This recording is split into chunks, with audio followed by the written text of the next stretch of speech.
Watcher 1 to Bravo 07. You in position? Nearly there.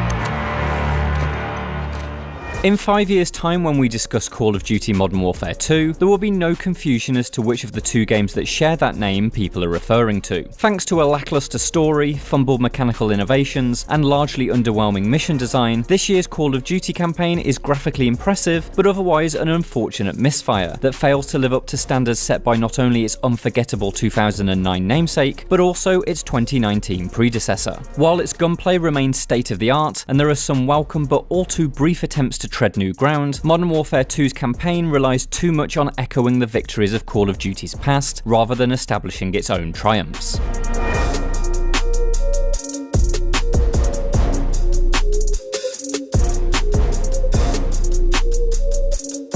The 6-hour campaign whisks you away from Call of Duty Modern Warfare's Middle Eastern front lines and drops you into Mexico for the majority of its run. That's thanks to the addition of the Las Almas drug cartel to the list of foes, who fulfill the exact same tired stereotypical roles that you've seen everywhere from Ghost Recon Wildlands to Bad Boys. They're heavily embroiled in a plot that involves an Iranian arms deal, stolen US missiles, and the interplay between multiple nations' special forces. The quality of this story is a substantial step down from its predecessor, where Modern Warfare examine the human stories that emerge from military occupation and lightly assess sacrificing a piece of your own morality in order to protect the civilian world. Modern Warfare 2 is more interested in broader, shallower action. The result is paper-thin, gung-ho characters and a conclusion that can be predicted from barely 30 minutes in. Expect less Catherine Bigelow and more Michael Bay vibes for this chapter.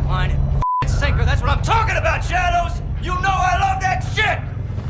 That doesn't mean there are not some more immediate, base-level thrills to be found while powering through that story though. As ever, Call of Duty is on the cutting edge of graphics technology, and so looks incredibly handsome from practically every angle. While Mexico has plenty of lovely vistas, a brief visit to Amsterdam really demonstrates Modern Warfare 2's graphical grunt, thanks to impeccable attention to detail and gorgeous lighting effects. Likewise, as you'd expect from Call of Duty, the shooting is also pulled straight from the top shelf. Weapon handling is precise and punchy, and the visual, physical, and particularly audio feedback is in a league most FPS games can only dream of. Praise should certainly be laid on the sniper and assault rifles in particular, which feel the best they ever have. There's a seemingly never-ending collection of weapons to pick up, each of which feels distinct in feedback and form, although rarely does the mission design favour one type over another to the point that different gun categories can feel interchangeable.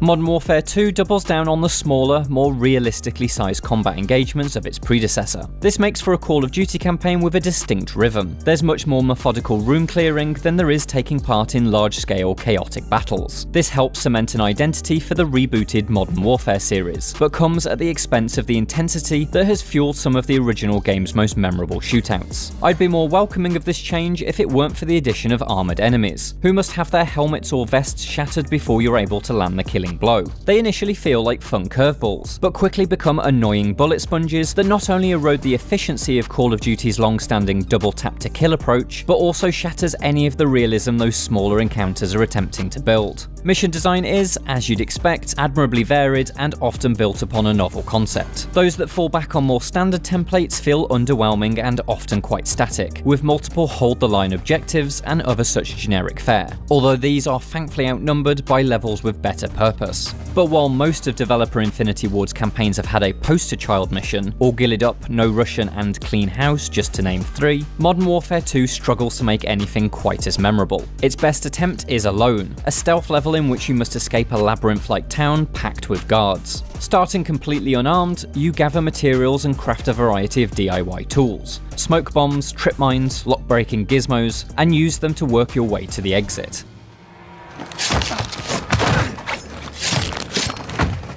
Kill the Shadow.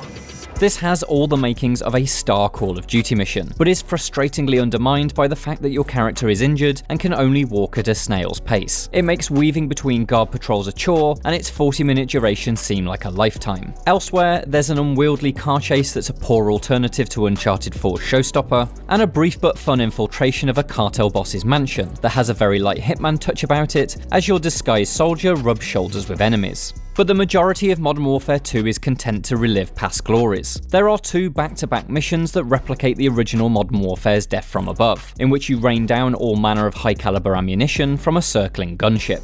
Another sees you storm a cargo ship in an echo of crew expendable, while yet another is, of course, the copied homework of all gillied up, right down to the hiding in the grass as enemies walk by. Then there's the multiple references to 2019's Clean House, which have you slowly walking upstairs behind two allies whenever the opportunity arises. It makes for something that feels a bit like a best-of album, performed by a different, less confident band. That's not to say there's no merit or fun in these covers. The gunship missions demand much more precision than their inspiration, thanks to targets often being close to civilians, and there's a more deliberate feeling in how you use each of the plane's 3 ammunition types. Dark Waters, the cargo ship level, makes great use of moving cover as containers slip and slide across the wet deck. And Recon by Fire, the sniping mission, provides you with a backpack filled with various tools that provide a greater degree of tactical choice when it comes to clearing buildings. Will you breach the doors with explosives and fight inside, or drop a tear gas grenade down a ventilation shaft to force your enemies out into the open? I would have liked to have seen that backpack system used across the entire campaign. While I believe that Call of Duty's strengths are firmly in linear scenario design, Recon by Fire demonstrates Infinity Ward absolutely has the ability to weave some choice into encounters, but it's sadly just one of a number of mechanics that feel included to be a momentary novelty rather than the basis of something richer. It's joined by an armor plate system that's used for a single mission, seemingly as a nod to Warzone rather than for any tactical benefit. Had both mechanics been woven into the fabric of the campaign as a whole, then the moment-to-moment could potentially have been elevated with a layer of micro decisions. Maybe that would have made fighting those groups of bullet sponges more pleasant. As a final note, Modern Warfare 2's campaign is also a little buggier than I'd expect of a Call of Duty. Performance is consistently slick, but whilst playing on PlayStation 5, I have seen occasional ugly low-res textures on some things like water. I also encountered a save corruption bug at the final checkpoint of the last mission, which triggered a hard crash every time it loaded, and so I was forced to replay the mission from the start. These are by no means game-breaking, but are minor irritants all the same. Call of Duty shooting is once again in a prestige class of its own, which means Modern Warfare 2's campaign always manages to operate on a minimum quality bar that delivers a satisfying punch. But beyond each thunderous pull of the trigger is an underwhelming story and level designs that are too concerned with replicating the successes of previous campaigns rather than embracing its own good ideas for more than a single mission apiece. In the areas it does innovate, it almost always stumbles, although there does remain some enjoyment to be taken in its momentary flashes of inspiration. Overall though, this is a sadly lackluster follow-up to Modern Warfare 2019's refined take on a Call of Duty campaign, and an experience that's already fading in my memory. For more, check out our reviews of Gotham Knights and A Plague Tale Requiem, and for everything else, stick with IGN.